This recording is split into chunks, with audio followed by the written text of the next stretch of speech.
I just finished designing a 3D printable constant speed propeller that attaches to the PT6 engine you might already have built. Let's jump right in.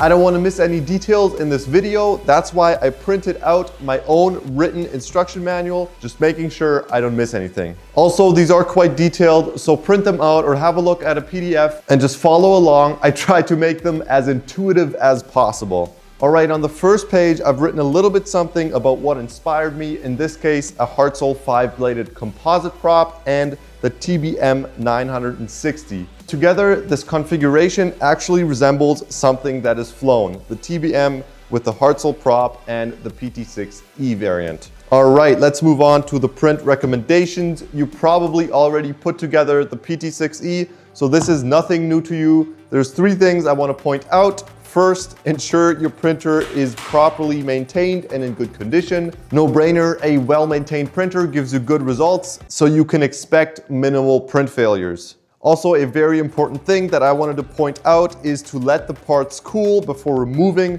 from the build plate or taking off supports. This is super important. Please let the parts cool off all the way. Supports remove so much cleaner and easier. You'll thank me later. All right, let's have a look at what tools you need. You need a driver with an H2 hex bit. This is no different from what you use for the engine. And you'll also be needing glue. This is just generic super glue I bought off Amazon. We only need a very little amount, so that should be perfect. I recommend using lubricant for the bearings if they're dry, and utilizing a heat gun for any unwanted stringing on the parts. Sorry guys, I forgot to mention we're also going to use these snips to remove some of the supports and also hold on to a few of the nuts coming up in this build. So grab a pair of those and we're all set.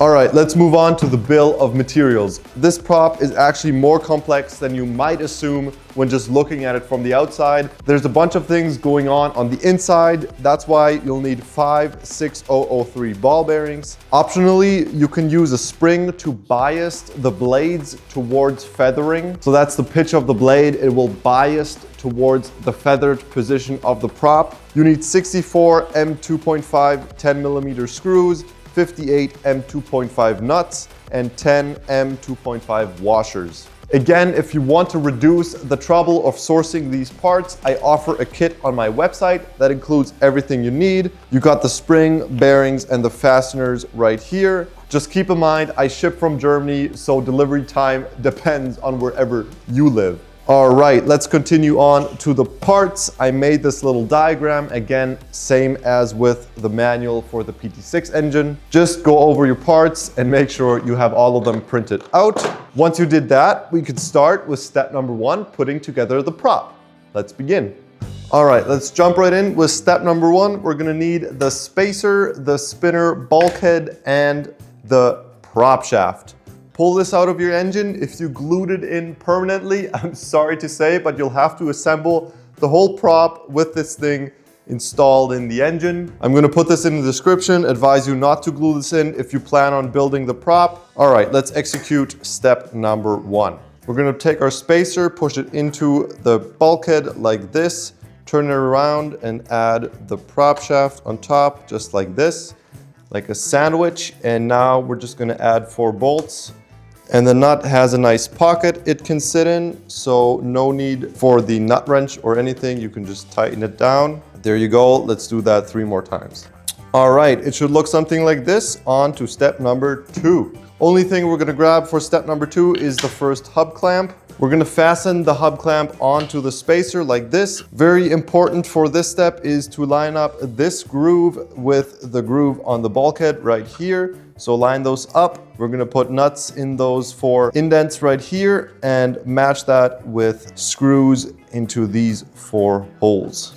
So I'm just gonna insert a screw into one of the holes, hold it down with a driver so it pokes out the other side.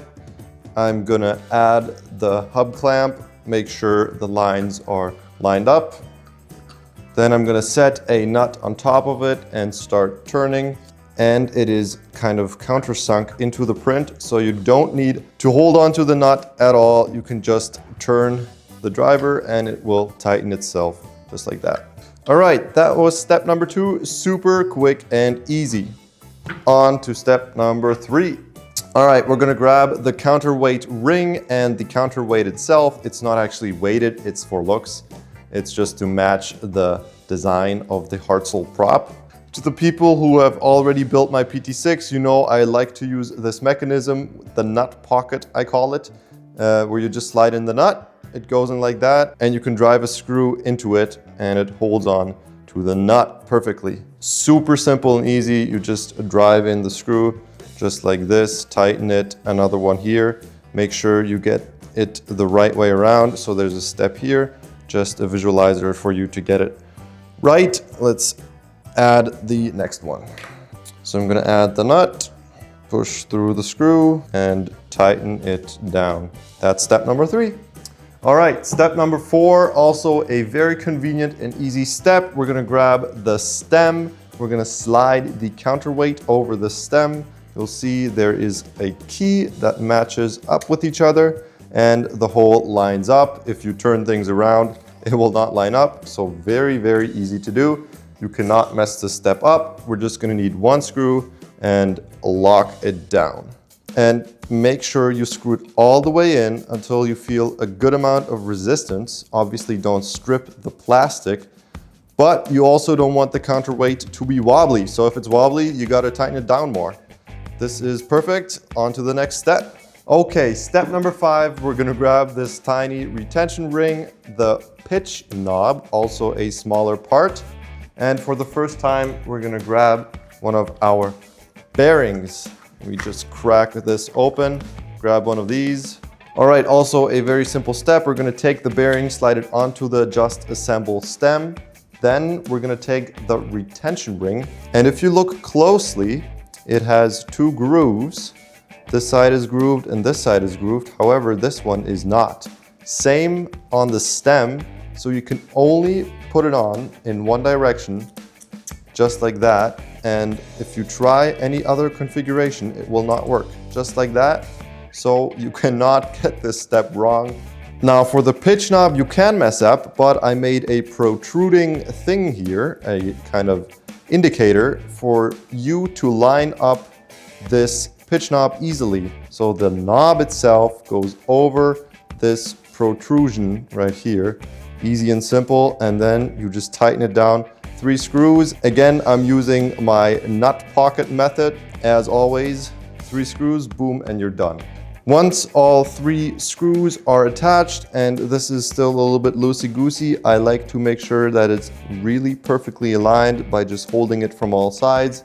Then I tighten it down very tightly actually, because this knob will endure friction with the fork later on, and we do not want it to come loose at all. So really tighten this down well. All right, once it looks like this, you're done with the step, only that you have to repeat this 4 more times. So do the last 3 steps 4 more times. I'll do that right now, and I'll see you back with step number 6 once I'm done assembling all 5 of these. Okay, we're back. Once you have all 5 of them assembled, you can set them aside and continue on to step number 6. We're gonna grab our fork and our center shaft. Super simple step, very, very easy to do. We're gonna need 1 screw, similar to what we did with the counterweight. We're gonna slide the fork over the shaft. Make sure to line up these 2 holes. Just slide it on there. Line up the hole, push in the screw, and tighten it all the way down. As far as it goes, don't strip it. Solid part now, and we're on to step number 7. All right, step number 7, things are getting interesting. I recommend you getting something cylindrical so you can set the bulkhead with the first hub on top of it, just like this. I'm using my afterburner from the turbojet, just like that, but obviously take a vase or a big cup or something like that and just set it on top to make working on this easy. All right, all we're gonna do is take our assembled stems with counterweights, bearings, and knobs, everything, and we're gonna push it into the bearing grooves, just like that. I recommend pushing the counterweights toward counterclockwise all the way around. this makes the next step easier. So just like that, set it on top of your base or whatever, in my case, the afterburner, and we're on to step number 8. No new parts, we're just gonna grab our fork and center shaft and we're gonna insert it into the hub. Now, first thing I want to point out, you see this line on the fork.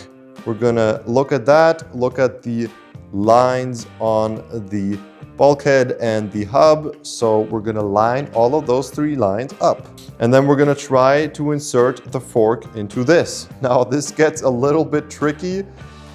You need a lot of finesse and it's finicky and stuff, but definitely doable. All right, let me explain what we're gonna do. You see these forks right here. This is why it's called the fork, because it has these grooves right here. Those grooves are where the pitch knobs sit in. So these knobs right here, they are gonna slide in between these 2 grooves. So if this moves up and down, these move up and down with it, adjusting the pitch of the prop or the blade.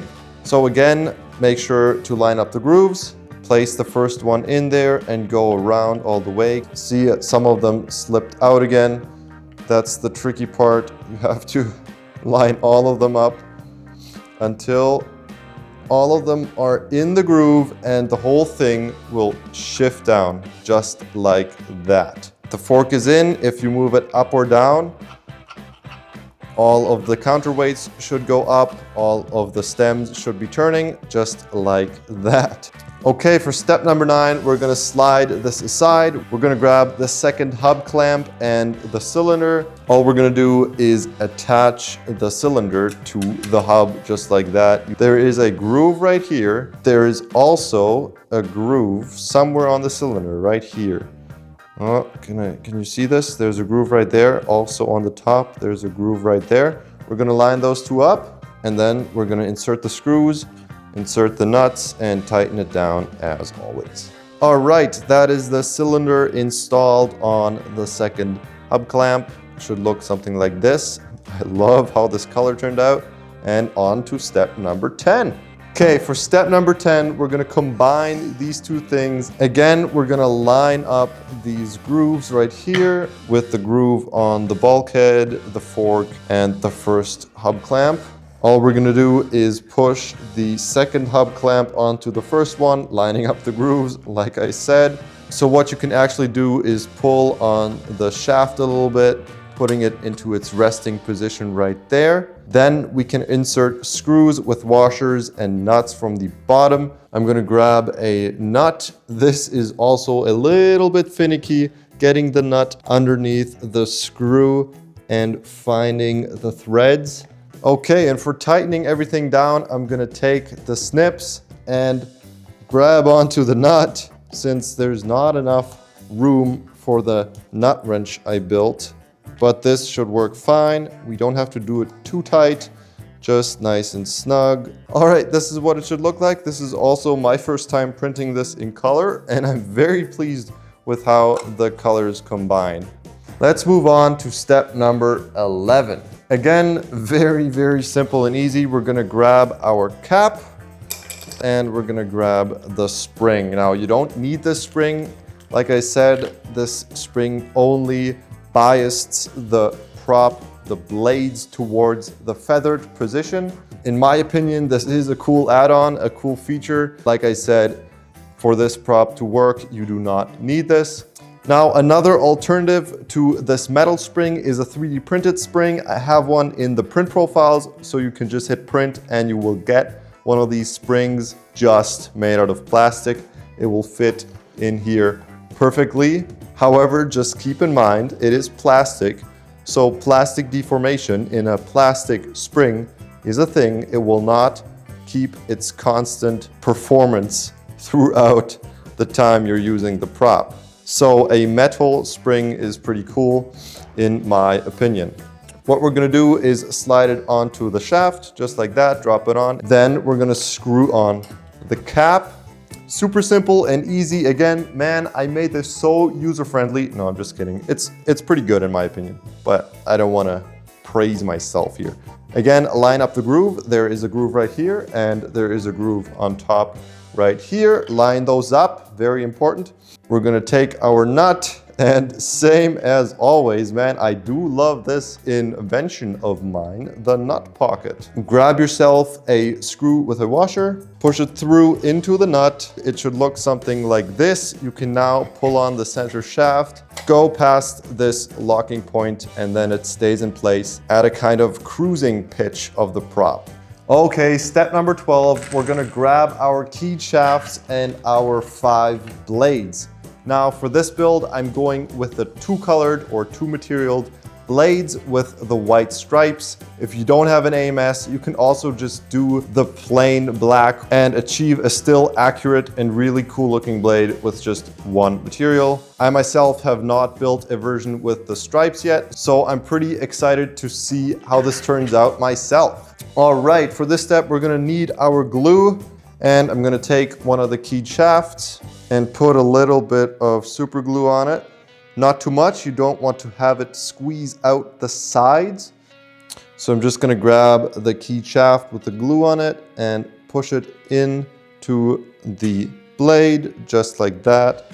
Make sure it's nice and snug in there and let that cure properly. I'm gonna remove any glue squeezed out because that's gonna cause fitment issues later on. And then we're gonna repeat this 4 more times with those blades.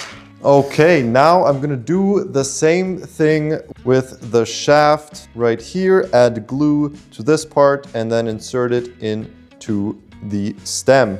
So I'm just gonna add a little bit of glue on top and to the sides, just a little bit, and then I just push it in like that. I'm gonna hold this, put pressure on it for a couple of seconds until it starts curing a little bit, and then I can move on to the next one. Okay, I have let it cure for a couple of minutes, and this is what it looks like. I can't even get it on the frame properly. However, this is freaking sweet looking. It doesn't even look 3D printed. So I can control it by pulling on the center shaft or one of the blades. If I go any further, it will lock into position just like that in a kind of cruise angle of the blade. And then I can go further into fine pitch. This would be at takeoff or at slow speeds, taxiing on the ground. Then it will rotate further and further until we get to a kind of cruise setting. And then we can go further and further all the way to feathering, which the spring makes it biased towards. So if I just let go, it will spring back to feathering. And this is how it is in real life too. Of course, in real life, you have hydraulics and a bunch of other systems, but the spring is also in there, biasing towards feathering. For a simplified model, this is pretty accurate. And if we have a look at this image at the beginning of the instruction manual, this is what I've been working off of, trying to get it to resemble as close to this as possible. And I think within the limitations of FDM 3D printing, I got pretty freaking close, man. This thing is awesome. All right, enough of the praise. Let's move on to step number 13, where we're gonna grab our dome.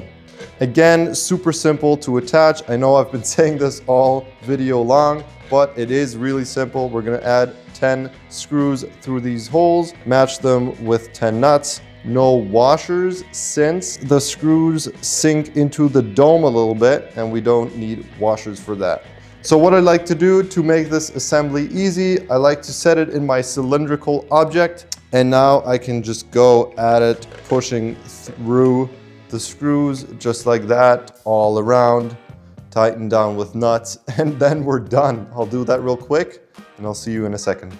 All right, I'm finished with tightening down everything. This is what it should look like. Very, very sick, and the mechanism is pretty cool. So let's stick it on my engine. It is hanging up there in the lamp, by the way. I built this system so I can reel up and down my engine like a bike. This is a bike hanger. Let's bring it down real quick. Okay, so I pull this and the engine comes down just like that. I'm gonna attach the prop slide it into the front. Just like that. It's gonna be a little bit more front heavy, so I'm gonna bring up the front a little bit. Let me show you up close. Okay, so by the way, I'm using my hanging mod. You can grab that on my profile. These little links, I call them attachment points because that's what they are. And here is the assembled prop. And this is pretty damn cool. I hope you like the build as much as I do. And I hope you were able to follow along with my instructions. If I missed anything, I'm gonna put it down below in the description or the comments or something. I'm sure I always miss something. But I hope you have a fantastic day and I'll see you for the next one. Peace.